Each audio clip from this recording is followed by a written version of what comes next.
بڑی لمبی حدیث ہے، یعنی سیدنا ابوبکر عمر بیٹھے ہوئے تھے نبی علیہ السلام کی یعنی میت، تو لوگ سب رو رہے تھے، تو ایک بندہ آگے بتاتا ہے کہ جی وہاں تو ثقیفہ بنی ساعدہ کے اندر تو سعد ابن عبادہ کو لوگ خلیفہ بنانے لگے ہیں انصار میں سے، حالانکہ انہوں نے کہا کہ یار یہ کوئی موقع ہے ہم ایسا کریں، انہوں نے کہا پھر بعد میں پچھتاؤ گے، اگر بیعت ہوگی تو لڑائی شروع ہو جائے گی، تو مجبوراً یہ میت سے اٹھ کے گئے، اور یہ کہتے ہیں جنازہ نہیں پڑھے، جنازے پڑھے ہیں یار، جنازہ تو 3 دن تک ہوتا رہا، خلافت تو پہلے دن اسٹیبلش ہو گئی تھی، ایویں جھوٹ بولتے ہیں۔ تیسرا سوال، کیا نبی کا جنازہ ہوا؟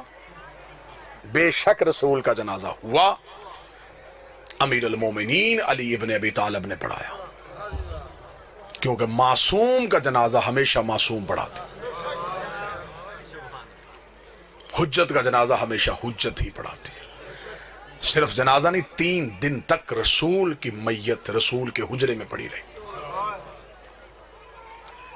اب یہاں پہ آ کے صرف اس گیپ کو چھپانے کے لیے کہ 3 دن مسلمان کہاں پہ رہے، یہاں پہ آگے بچوں کے سوال رکھ دیا، بیٹا نبیوں کے جنازے نہیں ہوتے، نبیوں کے جنازے نہیں ہوتے، نبی دفن تو ہوتے نا، بھائی دفن تو ہوتے ہیں، تو جنازے میں نہیں تھے، تدفین میں کون کون تھا؟ دکھ لے کے اگر میرا کوئی اہل سنت بھائی ہے، میں نے پوری مجلس کسی کے جذبات کو ٹھیس نہیں پہنچائی، میں منت کر کے کہوں گا اگر یہ لوگ نبی کے جنازے میں نبی کے تکفین میں موجود تھے، پھر میں صحیح بخاری مسلم مشکات ترمذی سے وہ حدیث دکھانے کے لیے تیار ہوں، جب ایک بہت بڑے صحابی نے آ کے اپنی بیٹی سے پوچھا تھا مجھے بتا نبی کو کتنی چادروں کا کفن ملا ہے، اگر وہ لوگ تکفین میں موجود تھے بیٹی سے سوال کیوں کیا گیا؟ 3 دن تک مسلمان غائب رہے ثقیفہ بنی سعدہ میں حکومت کی تشکیل دینے میں، لوگ حکومت کی تشکیل دیتے رہے، اور 30 دن کے بعد مولا امیر المومنین گئے، احتجاج تبرسی میں حوالہ، 30 دن مولا امیر المومنین گئے، مولا نے جا کے ثقیفہ میں اپنے نیزے کو گاڑا ہے، نیزے کو گاڑ کے مولا نے فرمایا تم نبی کے جنازے پہ کیوں نہیں آئے؟ انہوں نے کہا یا علی ہم حکومت بنا رہے تھے، فرمایا کیا کیا تم نے حکومت کا؟ کہنے لگا اسے وزیر بنا دیا ہے، اسے امیر بنا دیا ہے۔ امیر المومنین کا خطبہ ہے تاریخ کا، امیر المومنین نے کہا اچھا تم نے علی کے فیصلے کو ترجیح نہیں دی؟ انہوں نے کہا یا علی یہاں اجماع امت زیادہ تھا، علی نے کہا جتنا بھی زیادہ تھا کیا تم میں کوئی کعبے میں آیا تھا؟ نہیں یا علی کسی نے رسول کی زبان چوسی ہو، نہیں یا علی کوئی نبی کے ہاتھوں پہ پلا ہو، نہیں یا علی کسی نے دعوت ذوالعشیرہ میں کھڑے ہو کے نبی کی تائید کی ہو، نہیں یا علی کسی نے بت توڑے ہوں، نہیں یا علی کسی نے ہجرت کی ہو، نہیں یا علی کوئی مدینے میں رسول کے ساتھ چلتا رہا ہو، نہیں یا علی کوئی فاتح خیبر ہو، نہیں یا علی کوئی کل ایمان ہو، نہیں یا علی کوئی یعصوب الدین ہو، نہیں یا علی کوئی قائد غر المجلین ہو، نہیں یا علی کوئی فاتح درین ہو، نہیں یا علی کوئی نقطہ بائے بسم اللہ ہو، نہیں یا علی کسی نے انگوٹھی دے کے ولایت خریدی ہو، نہیں یا علی کسی کے دروازے میں تارا کمی بن کے آیا ہو، نہیں یا علی کسی کی بطول جیسی بیوی ہو، نہیں یا علی کسی کا حسن جیسا بیٹا ہو، نہیں یا علی کسی کا حسین جیسا بیٹا ہو، نہیں یا علی کسی نے نبی کے ہاتھوں اپنا اعلان ولایت کروایا، نہیں یا علی اتنا کہنا تھا یا علی گھوڑے کی زین میں بیٹھے، علی نے نیزہ ثقیفہ سے اکھاڑ کے کہا تم جتنے بھی زیادہ تھے میں تمہیں کہہ دوں میں بھی نکاح سے، میرا باپ بھی نکاح سے، میرا دادا بھی نکاح سے، ہم نکاح والوں کے بیٹے ہیں، گناہ والوں کے بیٹے رہے۔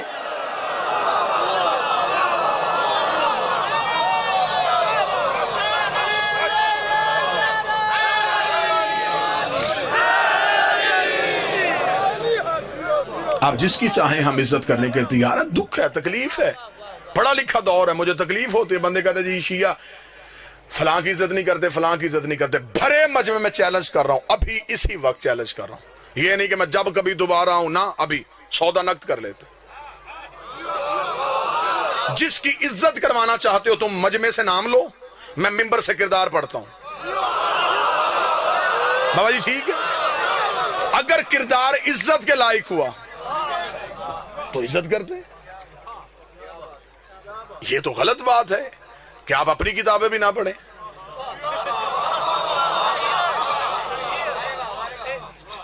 ہمارے اوپر دوہری ذمہ داری ہے، ہم اپنی بھی پڑھیں پھر آپ کی پڑھیں، پھر ان میں سے چیزیں نکال کے آپ کو دکھائیں، اور میری جان اپنی کتابیں تو پڑھو، معیار کیا ہے؟ دیکھیں قطن یار ہم شیعہ اتنی محبت کرنے والے لوگ ہیں، جو گھوڑا نبی کے بیٹے سے وفا کر گیا ہم آج تک اس کی شبیہ بنا کے چوم رہے ہیں، کیا یہ محبت کی علامت نہیں؟ تو یہ ہو سکتا ہے کہ کوئی بندہ نبی کی اولاد کے کام آیا ہو، ہم اسے نفرت کر کے ہم نے جہنم میں جانا ہے؟ جی آپ صحابہ کی عزت نہیں کرتے، میرے اہل سنت دوست بھائی بیٹھے ہوئے ہیں، کون کہتا ہم صحابہ کی عزت نہیں کرتے؟ ہم حضرت بلال کی عزت نہیں کرتے، ہم حضرت سلمان کی عزت نہیں کرتے، ہم عمار کی بات نہیں کرتے، ہم حذیفہ کا ذکر نہیں کرتے؟ کیا یہ صحابی نہیں؟ پھر ہم اعتراض کرتے کہ آپ ان صحابیوں کی بات کیوں نہیں کرتے؟ اب مجبوری پتہ ہے، کیونکہ ان کی ہر بات میں علی کی بات ہے۔ معیار کیا ہے صحابیت کا؟ معیار کیا ہے؟ نبی کے پاس بیٹھنا صحابیت ہے۔ پھر اگر نبی کے پاس بیٹھنا صحابیت ہے تو پھر تو ابو لہب بھی بیٹھتا تھا۔ میں باتیں تلخ تو نہیں کر رہا۔ آپ ہمیں بتائیں کہ صحابیت کا معیار کیا ہے؟ مجھے بتائیں، میری سمجھ میں نہیں آتا کہ مدینے سے نکلنے والا بھی صحابی، نکالنے والا بھی صحابی، قتل کرنے والا بھی صحابی، قتل ہونے والا بھی صحابی۔ معیار صحابیت کیا ہے؟ طے کر لیتے ہیں، قانون بنا لیتے ہیں، شیعہ سنی جھگڑے دیہاتوں سے ختم ہوتے ہوتے شہروں تک چلے جائیں گے، یہاں سے یہاں تم بل پاس کرو، پارلیمنٹ ہاؤس تک بل پاس کروا لو، ہم شیعہ سب سے پہلے دستخط کرنے کے لیے تیار ہیں، ہم سے قرآن کے حاشیے پہ دستخط کروا دو، ہم لکھنے کے لیے تیار ہیں۔ جو بھی مسلمان کلمہ نبی کا پڑھے گا، کسی صحابی کو برا کہے گا، وہ کافر، وہ جہنمی، وہ مرتد، اسے پھانسی، اسے سزائے موت۔ جو صحابی کو برا کہے اسے ملعون سمجھا جائے گا، جو صحابی کو برا سمجھے اسے جہنمی کہا جائے گا۔ اگلا قانون بھی تمہیں ماننا پڑے گا، جو برے کو صحابی کہے اسے بھی ملعون کہنا پڑے گا۔ شیعہ مرتا مر جاتا ہے، یزید کو رضی اللہ نہیں کہتا۔ ایک لمحے کے لیے گھروں میں بیٹھ کے سوچو کہ اسلام تمہیں کیا دے کے گیا ہے۔ کوئی مسلمان یہاں ہاتھ رکھ کے نماز پڑھا، کوئی یہاں ہاتھ رکھ کے پڑھا، کوئی یہاں ہاتھ رکھ کے پڑھا، کوئی کھول کے پڑھا۔ جو یہاں ہاتھ رکھ کے پڑھا اسے پوچھو یہ کیا جی؟ رسول یہاں ہاتھ رکھتے تھے، یہ رسول یہاں رکھتے تھے، یہ رسول یہاں رکھتے تھے، یہ رسول ایسے پڑھتے تھے۔ یہ کام دن میں نبی 5 دفعہ کرتے تھے۔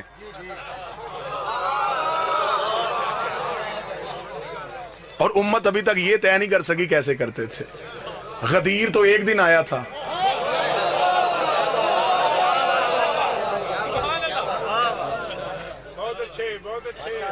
آؤ زدے چھوڑو، بحثیں چھوڑو، آل محمد کے دروازے پہ آؤ۔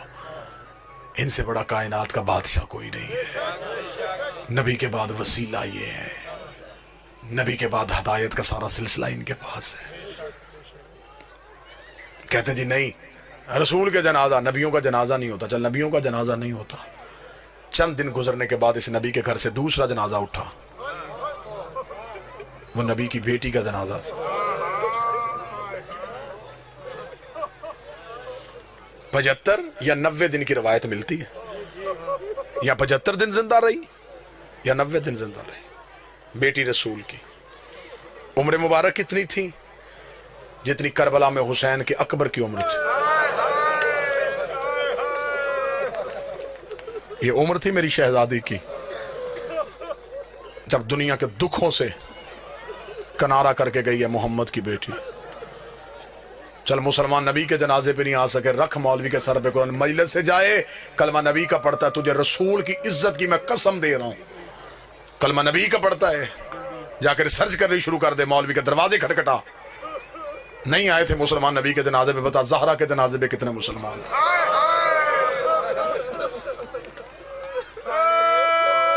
آدھی رات کو دفنا کیا ہے علی بطول کو۔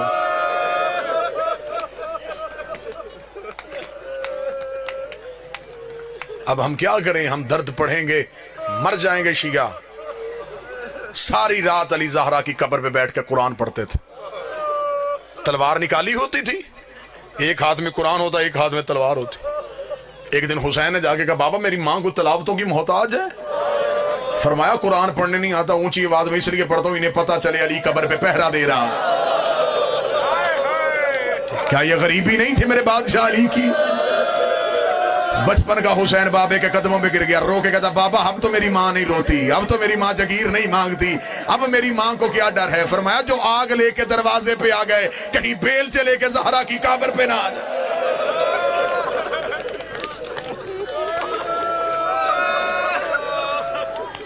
رکھ مولوی کے سر پہ قرآن۔ تھوڑے عرصے بعد اس نبی کے گھر سے تیسرا جنازہ اٹھا۔ وہ نبی کے بیٹے کا جنازہ تھا. وہ نبی کے بیٹے کا جنازہ تھا. مجھے سر پہ قرآن رکھ کے بتا کبھی کوئی جنازہ گھر سے نکل کے پھر گھر آئے؟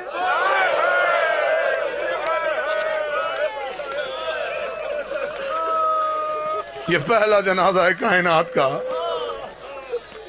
جو گھر سے نکلا ہے واپس گھر آئے. 70 تیر نکالے ہیں بہن نے بھائی کے جنازے سے. میں نے پڑھ دیا، آپ نے سن لیا. 70 تیر نکالے ہیں زینب نے حسن کے جنازے سے. بسم اللہ. واجب الاحترام قابل صد احترام خطیب عالم اسلام سرکار علامہ قبلہ علی ناصر الحسینی صاحب تشریف لے آئے. بس یہیں پہ 2 جملے پڑھوں گا. بس یہیں پہ جو بندہ ہے میں مصاحب چھوڑوں تو پھر جو آگے آنا چاہے وہ آگے آ جائے. 70 تیر نکالے ہیں زینب نے حسن کے جنازے سے.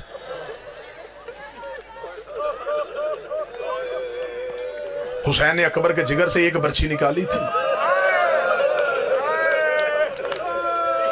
جس نے سینے پہ ہاتھ نہیں مارا اس نے اپنے آپ کو امیر سمجھا. حسین نے اصغر کی گردن سے ایک تیر نکالا تھا. زینب نے 70 تیر نکالے. آخری تیر بھائی کے جنازے سے نکال کے زینب رو کہتی حسین ایک دفعہ مجھے نانے کی قبر پہ لے کے جا. فرمایا کیا پوچھنا چاہتی ہے؟ فرمایا جا کے نانے کی قبر سے جا کے پوچھو نانا تو کہا کرتا تھا حسن میرا امیر بیٹا ہے، حسین میرا غریب بیٹا ہے. میں نانے کو بتاؤں گھر آ کے اپنے امیر کا جنازہ دیکھ، پھر مجھے بتا تیرا امیر ایسا ہے تو تیرا غریب کیسا ہو. انہوں نے تیرے امیر کی یہ حالت کی ہے تو تیرے غریب کی کیا حالت؟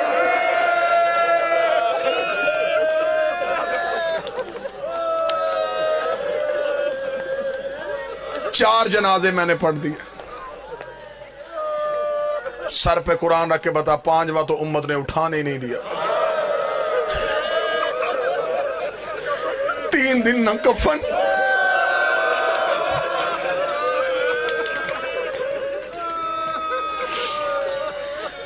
اپنی اپنی لاشیں دفنا کے چلے گئے. حسین کی لاش کربلا کے جنگل میں 3 دن تک بغیر کفن کے پڑی. علامہ حافظ کفایت حسین اپنی کتاب میں لکھتے ہیں امت نے 7 حصوں میں حسین کی لاش کو تقسیم کیا. کسی کے ہاتھ حسین کا امامہ آیا، کوئی حسین کی عبا اتار کے لے گیا، کوئی حسین کی قبا اتار کے لے گیا. ایک کمینے نے سید کے قبر بند پہ ہاتھ ڈالا. حسین کی میت کانپی، آواز آئی حیا کر میری لاش پہ میری بہنوں نے آنا، شرم کر میری لاش میں میری بیٹیوں نے آنا. ایک کمینہ ان میں سے وہ ہے جس میں آج بھی زیارت ناہیہ میں میرا 12واں لہو رو کے لعنت بھیجتا ہے. بابا شرازی سے کہتا مجھے معاف کر دینا، یہ کمینہ وہ ہے جس نے حسین کی انگوٹھی اتاری. آج بھی میرا 12واں پردے پہ لعنت کرتا ہے. کوئی نرم دل شیعہ بیٹھا مجھے معاف کر دینا، اس ملاؤں نے حسین کی انگوٹھی اتاری ہے. یہ خود کہتا ہے کہ جب میں حسین کی لاش پہ پہنچا کوئی حسین کا امامہ لے گیا تھا، کوئی حسین کی عبا لے گیا تھا، کوئی حسین کی قبا لے گیا تھا. اس نے کہا میری نظر پڑی حسین کے ہاتھ پہ، حسین کے ہاتھ پہ انگوٹھی تھی. میں نے سوچا مدینے کا شہزادہ ہے، انگوٹھی اس کی قیمتی ہوگی. یہ کمینہ کہتا مجھے جلدی تھی، میں نے خیموں میں جا کے مال لوٹنا تھا. میں جلدی حسین کے ہاتھ کے قریب آیا. میری ایک نظر خیمے پہ تھی، میں دوسرے ہاتھ سے حسین کی انگوٹھی اتار رہا تھا. یہ کتا کہتا ہے حسین کی انگلی اتنی زخمی تھی مجھ سے انگوٹھی اتر نہیں رہی تھی. مجھے جلدی تھی، کوئی سید ہو، کوئی سید زادی ہو مجھے معاف کر دینا. یہ کمینہ کہتا میں کربلا کے جنگل میں دوڑا، میں ایک پتھر اٹھا کے لایا، اس پتھر پہ حسین کا ہاتھ رکھا، اپنی جیب سے خنجر نکالا، حسین کی انگلی پہ خنجر رکھا، دوسرے پتھر کے ساتھ میں ضرب مارنے لگا. ایک کالے برکے والی بی بی کی چیخ آئی، آواز آئی تجھے انگوٹھی چاہیے مجھے بتا میں اتار کے دے دوں. میں نے چکیا پیس کے پالا اور میرا لاڈلا بیٹا